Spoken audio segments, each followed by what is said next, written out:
क्या आप जानते हैं ऋषिमुख पर्वत एक ऐसा स्थान जिसका नाम सुनते ही भगवान राम, शबरी और सुग्रीव की कथा याद आती है।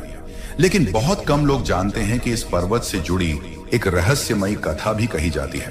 कहते हैं प्राचीन समय में वहां लाखों ऋषि मुनि मौन व्रत रखकर कठोर तपस्या कर रहे थे।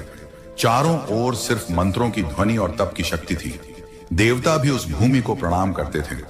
जब रावण को पता चला कि इन ऋषियों की तपस्या से धर्म और सत्य की शक्ति बढ़ रही है, तो उसका अहंकार भड़क उठा। वह अपनी राक्षस सेना लेकर वहां पहुंचा। कहते हैं उसने निर्दोष ऋषियों पर अत्याचार किया और अनेक ऋषियों का वध करवा दिया। मान्यता है कि उन ऋषियों के शरीरों का विशाल ढेर बन गया और वही आगे चलकर ऋषिमुख पर्वत कहलाया, यानी ऐसा पर्वत जहां ऋषियों की तपस्या और बलिदान की स्मृति बसती है। समय बीता, फिर वहां महान तपस्वी मतंग ऋषि ने अपना आश्रम बनाया।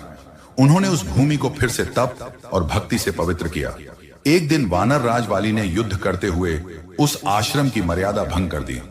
क्रोधित होकर मतंग ऋषि ने श्राप दिया, अगर वाली कभी इस पर्वत पर आएगा तो उसी क्षण उसकी मृत्यु हो जाएगी। यही कारण था कि सुग्रीव वाली के डर से भागकर ऋषिमुख पर्वत पर रहने लगा। उसे पता था यहां वाली कभी नहीं आएगा। इसी पवित्र स्थान पर माता शबरी वर्षों तक भगवान राम की प्रतीक्षा करती रही और फिर एक दिन वनवास के दौरान भगवान राम और लक्ष्मण वहां पहुंचे। शबरी ने प्रेम से बेर खिलाए, हनुमान जी ने राम और सुग्रीव की मित्रता करवाई और यहीं से रावण के अंत की शुरुआत हुई। ऋषिमुख पर्वत सिर्फ एक पहाड़ नहीं, ये ऋषियों के तप, शबरी की भक्ति, सुग्रीव की शरण और भगवान राम की दिव्य लीला का अमर प्रतीक है।